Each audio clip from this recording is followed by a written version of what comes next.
আমার স্বামী টিটু ঘর জামাই থাকতো আমাদের বাড়িতে, কিন্তু সে ছিল অকর্মা, কোনো কাজ করতে পারত না। কিন্তু তাকে আমি অনেক পছন্দ করতাম, তাই বিয়ে করে ফেলি। আমার মেজো ভাবির সন্তান হতো না, তাই আমার মেজো ভাই সবসময় মনমরা হয়ে থাকতো আর ভাবিকে বলতো, তোকে ছেড়ে দিয়ে আরও একটা বিয়ে করব। কিন্তু হঠাৎ একদিন রাতে লক্ষ্য করলাম আমার স্বামী টিটু মেজো ভাবির ঘর থেকে বের হচ্ছে। তার কিছুদিন পর ভাবি মা হতে যাচ্ছে। আমি তা শুনে আমার মাথা ঘুরে গেল। তাহলে কি আমার স্বামী ভাবিকে? তাহলে মূল ঘটনাটা খুলে বলি। মাঝরাতে পানি খেতে উঠে নিজের স্বামীকে মেজো ভাবির ঘর থেকে বের হতে দেখে চমকে উঠল দিবারা। মেজো ভাইয়া 4 দিন হলো ঢাকায়, এখন ভাবি একা ঘরে।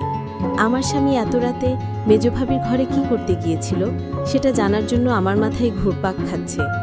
এই ঘরের দিকে স্বামীকে আসতে দেখেই দরজা ভিজিয়ে গিয়ে বিছানায় উঠে ঘুমানোর অভিনয় করল দিবারা।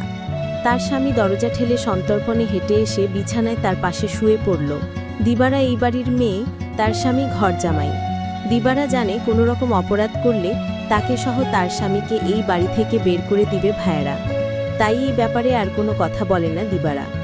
পরের দিন সারাদিন মুখ কালো করে রাখলেও তার স্বামী টিটুকে এই বিষয়ে কিছুই জিজ্ঞেস করে না সে। তারপরের রাতে দিবারা আর কিছুতেই ঘুমাতে পারে না। তার বিশ্বাস, তার মেজো ভাই যতদিন শহরে আছে প্রতি রাতেই বোধহয় তার স্বামী মেজো ভাবির ঘরে গেছে। কিন্তু ঘরে গিয়ে কি করলো এটা তো আমি দেখি নাই, শুধু দেখতাম মেজো ভাবির ঘরে যেত। কেন যেত? দিবারার মনে সন্দেহ সৃষ্টি হলো। তার বিশ্বাসকে সত্যি প্রমাণিত করতেই যেন ধীরে ধীরে টিটু দিবারার পাশ থেকে গড়িয়ে মেঝেতে নামল। এরপর পা টিপে টিপে ঘরের দরজা খুলে বাইরে চলে গেল। রাত এখন কয়টা হবে? 1টা 2টা। টিটু কোনো কাজ না জোগাড় করতে পারায় ভাইদের উপর নির্ভর করেই বেঁচে আছে তারা দুজন। দিবারা টিটুর এই অর্থ উপার্জনের অক্ষমতাটাই পুষিয়ে দেয়। সারাদিন গাধার মতো বাড়ির কাজ করে। সারাদিন কাজ করায় শরীর এতই ক্লান্ত হয় যে সারা রাত মরার মতো ঘুমায় দিবারা। কয়বার টিটু তাপড় দিয়েও দিবারার ঘুম ভাঙাতে পারেনি। তাই রাতে যে দিবারা জেগে থাকতে পারে এমন কোনো ভয় তার ছিল না বলা যায়। আর এই সুযোগে মেজো ভাবির ঘরে যেত, কিন্তু কেন যেত তা আমি কিছুই জানতাম না। পরদিন রাতে দিবারা ঘুমায়নি, সে রাতে জেগেছিল তার স্বামী কি করে তা জানতে। তখনই দেখল দিবারার স্বামী বিছানা থেকে ধীরে ধীরে উঠে গেল, ঘর থেকে বের হয়ে মেজো ভাবির ঘরে গেল। কিছুক্ষণ পর মেজো ভাবির ঘর থেকে চিৎকার শোনা যাচ্ছে, মনে হচ্ছে মেইলি কণ্ঠ। প্রায় 1 ঘন্টা পর দিবারা দেখতে পেল মেজো ভাবির ঘর থেকে বের হতে। দিবারার মনে দিন দিন সন্দেহ বাড়তে লাগলো। তারপর দিবারা ভাবল, একদিন আমি জানলা দিয়ে দেখব তারা কি করে। দিবারার স্বামী দিন দিন দিবারার প্রতি কমে যাচ্ছে, কিন্তু আজ 2 দিন যাবৎ দিবারার স্বামী মেজো ভাবির রুমে যাচ্ছে না। সেটা লক্ষ্য করলো দিবারা। দিবারা তার স্বামীকে জিজ্ঞেস করলো, কই, আজকাল তো তোমায় আর দেখি না ভাবির রুমে যেতে। তার স্বামী টিটু তাকে একটা তাপ্পড় মেরে বলল, তোমার বাবার বাড়ি থাকি বলে তুমি কি আমায় যা বলবে তাই মনে করবে? সবকিছুর ভিতর শুধু কি তোমার অধিকার আছে, আমার নেই? এর মধ্যেই হঠাৎ খবর আসলো মেজো ভাবি মা হতে চলেছে। দিবারা সেটা শুনে থমকে গেল, কারণ মেজো ভাবির স্বামী মানে আমার মেজো ভাইয়ার তো সমস্যা ছিল। তাহলে কিভাবে সে মা হতে চলল? আমার মাথায় কোনো কাজ করছে না। আমার মনে সন্দেহ হতে লাগলো।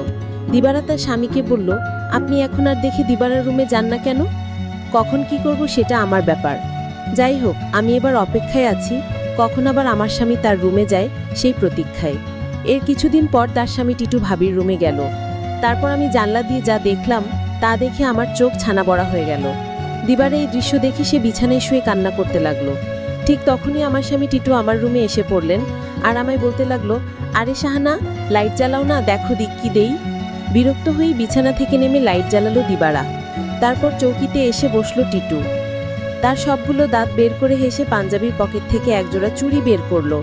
আর একটু কাছে আসো, পরায় দেই চুড়িগুলো। দেখে চিনল দিবারা এগুলো স্বর্ণের আড়ের মালিক যে মেজো ভাবি ছাড়া কেউ না, তাও সে ভালো করে জানে। সে ভয়ে ভয়ে ফিসফিস করে বলল, এগুলা তো মেজো ভাবির, তুমি পাইলা কই? আরে ভয় পাইও না, চুরি করি নাই, মেজো ভাবি আমারে দিছে। বল কি? সে কেন দেবে?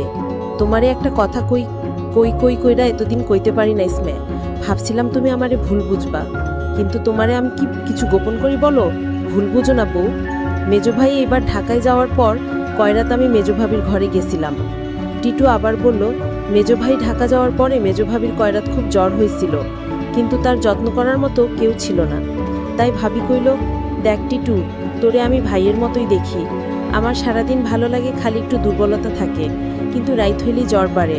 তুই কি রাইতা এসে আমার মাথায় একটু পানি ঢালতে পারবি? দিবারা তার স্বামী অবাক হয়ে বলল, আমারে কইতে পারতো? ছোট ভাবি বড় ভাবি আছে, তোমারে কইল কেন? আমারই সারাদিনে জ্বরের কথা একবারও কইল না।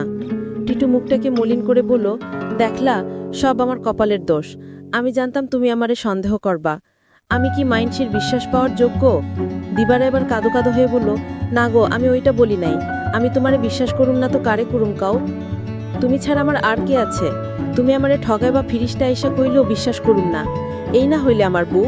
শোনো, ভাবিরে কইলাম দিবারে পাঠাই দিব না।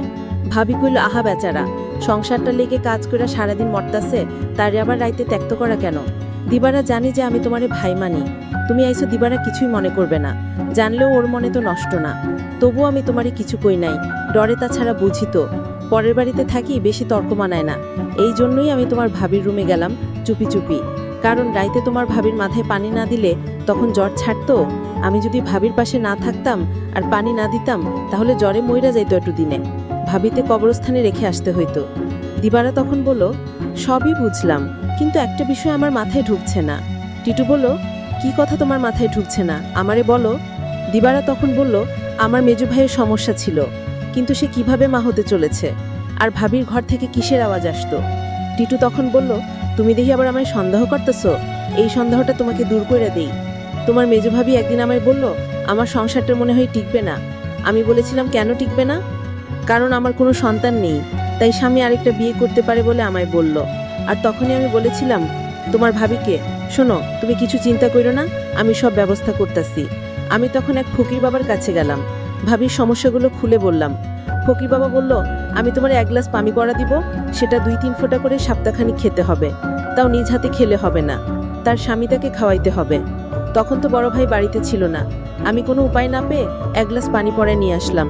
আর এই ফকির বাবার পানি পড়া খেয়ে আল্লাহর রহমতে সেই সন্তান লাভ করেছে। বুঝলেই এবার দিবারা? আর তোমার ভাবির ঘর থেকে যে শব্দ আসতো, সেটা ছিল অ্যালিটির শব্দ। তুমি শুধু শুধু আমায় সন্দেহ করতা। দিবারা চোখ ভিজে ওঠে। আহা, তার এই স্বামীকে আর ভাবিকেই নাকি সে ভুল বুঝেছে। কি বাজে চিন্তাই না করেছে সে রাতে তার স্বামীকে ভাবির ঘর থেকে বের হতে দেখে। সে সিদ্ধান্ত নেয় তার সহজ সরলই স্বামীকে আর কোনোদিন সন্দেহ করবে না সে। টিটু বলল, আমি সেবা যত্ন করাতেই তো ভাবি সুস্থ হয়ে গেল, তাই তো খুশি হয়ে দিল এই চুরি জোড়া। কোয়েল দিবারে দিও, তবে দিনের বেলা এটা কইরো না সাহানা। বুঝি তো পরের ঘরে থাকি, 5 লোকে 5 কথা কইব। দিবারা তখন কেঁদে কেঁদে বলল, আমি তোমাকে অনেক কষ্ট দিয়েছি, তোমাকে অযথা সন্দেহ করেছি, আসলে তুমি নিষ্পাপ। দিবারা বলল, তুমি মেজভাবির ঘরে গিয়ে মেজভাবিকে মায়ের মতো যত্ন করে সুস্থ করে তুলেছ, এরকম স্বামী এখনকার যুগে পাওয়া বড় কঠিন। দিবারা বলল, আমায় ক্ষমা করে দিও, তুমি ক্ষমা না করলে আল্লাহ আমায় ক্ষমা করবে না। টিটু তখন হেসে বলল, আমি তোমাকে ক্ষমা করে দিয়েছি। বন্ধুরা, আজকের গল্পটি কেমন লাগলো তো অবশ্যই কমেন্ট করে জানাবেন। আর এরকম নতুন নতুন ভিডিও পেতে আমার চ্যানেলটিকে সাবস্ক্রাইব করে পাশে থাকবেন। ধন্যবাদ।